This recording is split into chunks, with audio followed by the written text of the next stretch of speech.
Ito ang Dubai. Halika't samahan niyo ako sa aking paglalakbay dito sa Dubai. Syempre, kailangan natin muna i-secured ang ating mga travel documents.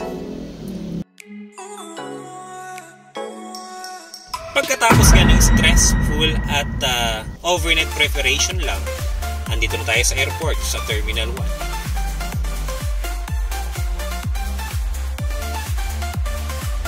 Maraming salamat nga pala sa naghatid sa akin dito sa airport. Si David Flores. Davidi Gulayat, maraming salamat. Shoutout sa iyo. At bago nga ako umalis, ay picture taking nga muna kami na aking pamilya rito. Pagkatapos ko nga sa check-in counter, ay dumiretso na ako sa immigration. First time kong gawin to. First time kong lalabas ng bansa. Kaya naman, pagdating sa immigration, ay nahold ako ng almost 1 oras. Oh my gosh! Did you hear that? Dahil nga wala akong record at nagsuspecha sila sa akin baka daw mag-TNT ako. Matapos nga ang halos 2 oras na paghihintay dito sa immigration ay nakapasok na nga ako. Pinakawala nila ako ng maayos. Kinabahan ako. Akala ko hindi na ako makakasakay ng eroplano at makakasabay papuntang Dubai. At ito na nga at lilipad na nga kami. At may kasamang kaba at excitement. Sabi ng mga flight attendant, mag-seatbelt daw para laging ligtas. Dahil nga na-stress ako at napagod, nagutom ang lolo mo. Kain na daw kami matapos naming maging stable sa ere. At may kumot pa nga dito. Tinanong ko nga yung flight attendant kung pwedeng iuwi. Sabi niya, pwede naman daw basta huwag magpapakita. Ano may sabihin na? Bawal. Yan mo yung mga kinain namin. At talagang hindi ko pinaligtas yan. Hindi ako na nagtira. Dahil kung gusto ko nga sana mag second round pa. Kaya lang, di daw pwede. Matapos nga ang humigit kumulang 4 na oras sa ere, ito na yung sitwasyon. Gabi na. Kaya naman, mag-change ng time zone na tayo. Ayan yung alarm clock ko sa Pilipinas. 6 o'clock ng umaga. Pero ang oras sa Pilipinas ay 5:20. Ngayon, samantalang sa Dubai ay 1:20. Ibig sabihin, 4 na oras tayong advance sa Dubai. Pero, since connecting flight kami sa Doha, Qatar, ang oras, ang lalagay ko rin ang Qatar dito, ang oras sa Qatar ngayon ay 12:20.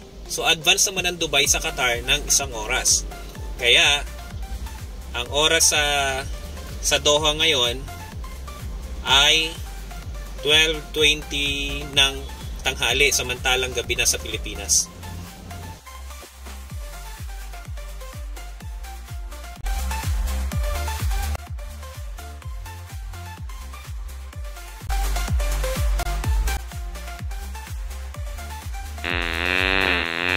Alas 10 na oras na sa Pilipinas. Samantalang dito, palubog pa lang ang araw. At ito na po yung Doha, Qatar.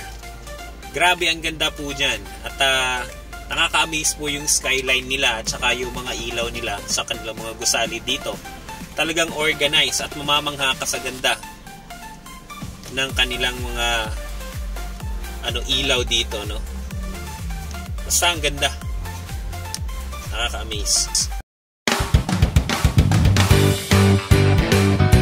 Nakalapag na nga kami sa airport ng Doha, Qatar at magta-transfer na kami after namin maghintay ng siguro mga 1 oras dito. Ito na yung papunta ng airplane nila, ang Fly Dubai Airline.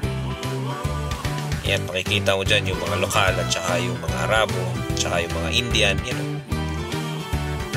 picture din. Ito yung sasakyan namin. Medyo maliit na aeroplano siya pero ang ganda at napakatulid. Fast forward nga pala, a day after siguro to, ayan, yan si Rex Orante, no? Siya yung aking naging tour guide at saka yung naging driver ko dito. Pasensya naman, Brad. Baguhan lang. Ito yung Dubai, grabe. Ang ganda. Nakaka-amaze yung mga skyscraper nila. Maraming salamat sa aking tour guide. No, babawi ako sa iyo next time, Brad. Thank you sa sama sa akin. Ayan, ang ganda ng Dubai. At ang pogi pa ng driver ko. Maraming salamat po sa pagsama niyo sa akin dito sa aking Tour Dubai. Hanggang sa muli.